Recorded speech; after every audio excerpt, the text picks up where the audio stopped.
Hey guys, Ken here with Tags Canine. I'm just shooting another quick video for you. I'm going to be directing this video primarily for the owners of Zara because I want to give them some extra tips just that they can reference to. And guys, anybody that comes through our board and train program, we make these handful of videos for you to kind of reference. But we're also there not only so you have something to go back to, you can see that your dog's doing it. So if you're struggling with it, let me know. Call us up. We have the lifetime support. I want to help you with this dog. We're asking some really basic things here to start with, and so we have to set a good foundation. So the first thing I'm going to tell you guys to do, Aaron, this is directed towards Zara's mom, is Zara, as a 4-month-old puppy, is still going to be a little bit jumpy and fidgety. So what you always want to do is just tether her back. This is just a drag leash that she wears, and I've got it tied back so she can't, get away, but always maintain control of her. Don't fight her while you're trying to put on the tools because she's in an elevated state of mind. And if she's in an elevated state of mind when we're putting on tools, she's going to be in an elevated state of mind when she leaves the house. We have to set the tone. So we got to let her know that calm, cool is the tone that we want, not wild, crazy, happy, bolting out the door kind of behavior, because it's going to be really hard to turn that off. So I'm going to show you really quick. Go reference your PDF for step-by-step directions on how to put this on, but I'm going to give you a quick crash course. Start, first and foremost, guys, with asking the dog not to jump on you. Then get the handle out of the way. And what I do is I go for the handle here, right, and just put it over your wrist and get it out of the way. As you go down the tool, we have our little black stop, and we have our little black stop, and then we just make one big loop. We make one big loop. I slide that over Zara's head, and then I pinch the front of the rope by the silver ring, and we slide it over her beak.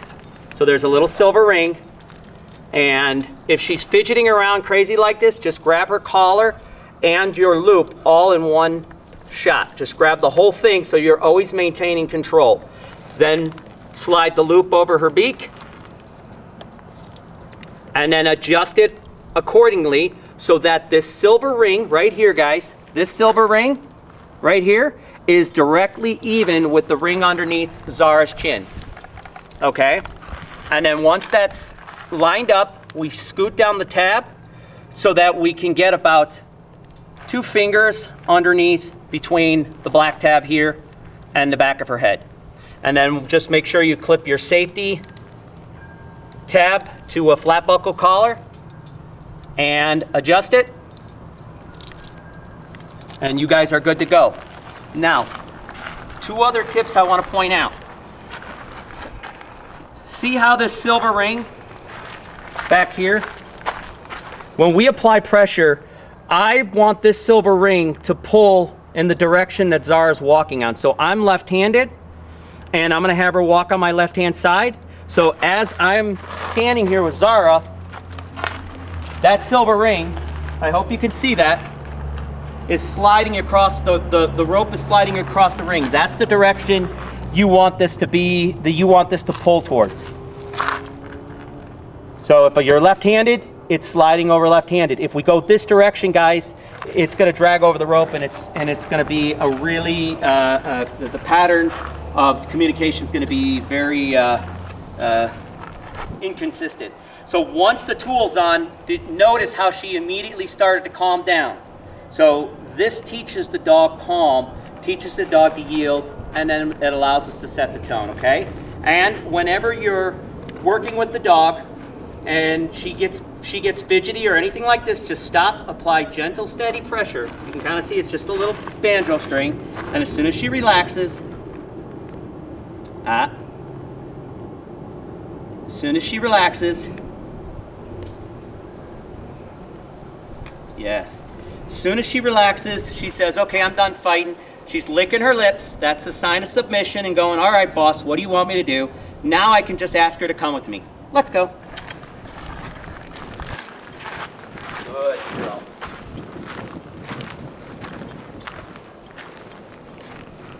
Good girl. Now, this is a little exercise, Aaron, and this is for Zara's owners. where I want to teach you a little trick on how to develop the recall, okay? So as you're walking with Zara and she takes a few steps forward, take 1, 2 steps back and call her to you, all right? She already knows this trick with me, so once I step back, Zara automatically comes back to me. But take 3 steps back, pass the rope around. 1, 2, 3, 4. 1, 2, 3, 4. And pass the rope around. What we're teaching Zara to do is when we're walking, if she does not see my leg here, then I need her to stop and check me out. I need her to look around and make sure I'm still there. Thank you. Let's go. 1, 2, 3, 4. And if she goes to the end of the leash and she self-corrects, she controls that. You don't. So she'll self-correct herself. Now, when we talk about the 4 stages of fight, flight, avoidance, and acceptance, when we introduce this tool or any other tool, this is a perfect example of it. With her rubbing up against me, her fight, that's still her version of fight. So when she's doing that, when she nudges up against you because she wants to rub that tool off, what I want you guys to do is, as she rubs her nose into me, leans her head into me for a form of fight, place right on her neck, just put your knee, rest your knee against there, and then, no, just lean against her and push her away. You don't kick her, just gentle pressure and nudge her. Now I'm telling her in a very nice way, back off, I want my space. This is not what I want. Our space is right here, so we'll give her a few minutes to think about it. Notice how she's sitting better. So she's gonna fight you with the tool. This is where you gotta practice it. She knows it. We can see it. Come on, come on. She knows what to do with it, but... And then last but not least, when you wanna correct her on the walk, there's 2 ways that we can correct, well, 3 ways that we can correct Zara if she tends to misbehave. All right, first of all, if she's getting kind of squirrely and pulling a lot on you, you can just stop and pull the tool up until she calms down and sits. She's licking her lips. Good girl. That's one way of correcting her. The next way is you can just walk, walk, walk, walk, walk, walk. When she gets to the edge, just give her a little correction. Take the leash, go down to her level, right here. Don't correct her from up here, but correct her down here. So if we go, and I go, watch what I do. I go, I'm pushing down with my ring finger. I'm just pushing down on the rope. I'm holding it up here, and it's kind of like a pulley.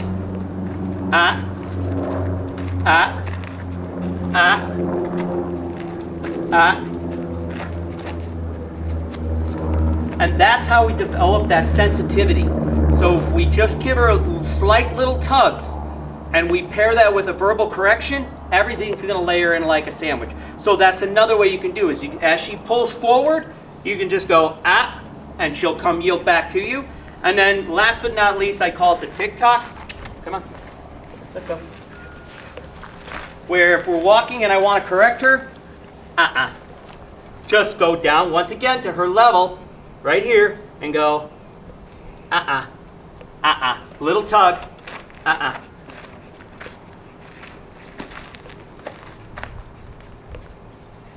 And guys, dogs are physical by nature, so don't feel that you're overly manhandling the dog. If it's not yelping or screaming, you're really not putting any pressure on it. You're just kind of jostling them around a little bit. Easy on the jostling. Be consistent in your communication as best you can be. But that's where this dog will really grasp the concept of leadership, of the pack walk, of loose leash walking, and respecting you. And waiting for your command, deference. Let's go. Now if I want to release, if she's sitting there, I go, Zara, come. So there again, I gave her the release command to let go. She said no, she just was sitting there. So then what I did was I went down and I went, Zara, come. And I did the twist with my finger and a wrist. It's soft. It's still poignant, but it's soft. So I go, Zara, watch my finger, come. Zara, come. And then as soon as she comes, I let go of the pressure. That's the reward. Pressure and release, guys. Pressure, release. And if she saddles back on you like that, she sits back, she's still sitting, then I want you to scoot back and go right up to her shoulders again. So these are just little tips that a lot of my clients will be told about and then kind of forget. So when we do a follow-up or they're still struggling with some things, we'll just find it's on a little tweak here or a little tweak there, but their dog is grasping it. So this is where that patience comes in, guys. You don't have to go walk around the block. You can do this simply in your house or in your backyard. Take 10 steps forward, let her get lost. When she pulls ahead of you, stop, give her a little tug. Remember, go down, push down, and you can use one hand to apply pressure up, but you use your ring finger as kind of like a pulley. This is the communication hand, this is the control hand. This only holds the leash. This is where we talk to her. This is my cell phone. So now I can go, Zara, come on, let's go. So now she's locked in, I'm gonna go, come. Don't force her, rubber band her. So a lot of young puppies, they get tired, they just want to do their own thing. So she'll do it, good girl, calm into praise, and then I'll just turn around and I'll go, let's go, let's go. Yes, as soon as she does it, we're good to go. All right, guys, thanks for choosing Tax Canine, I appreciate it, good job. Good girl. Come on, let's go. Yeah. Sorry, come. Place. Sit. Down. Down. Whoa.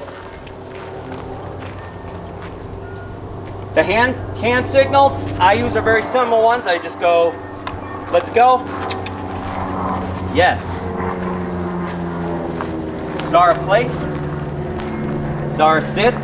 Lift your hand up. When you want to do the down, Zara, down. As far as signals are concerned, Zara, down. And then, whoa. Just do a big hand stop right in front. Whoa. A little back tug on the leash here. Whoa. So she sees the hand. She feels the pressure. So every time she hears whoa, that's her behavior. Whoa, whoa, whoa. I'm pumping the brakes. I don't want to go whoa and give her a hard pop. I just whoa and condition in that verbal form of pressure. Then she's much more compliant. I like to use whoa when she's really charged up and she wants to bolt out the door, or she wants to bolt out of the crate. Whoa is one of those words that I like to use instead of stay. See, stay is like a rubber band command. Stay, stay, stay, go. And then the dog rubber bands out. Whoa is in the stoplight theory is red. No, whoa. Keep it simple, guys. The dog just needs to know what to do when you want it to do it. And if we condition it enough, we practice it enough, and you're patient enough, you're gonna get really good, consistent behavior. And then at 4 months old, you got a dog that's just chilling out there doing nothing. And you can just, enjoy a good, well-behaved dog. All right, guys? Thanks for choosing Tax Canine. Sorry, you're such a good girl.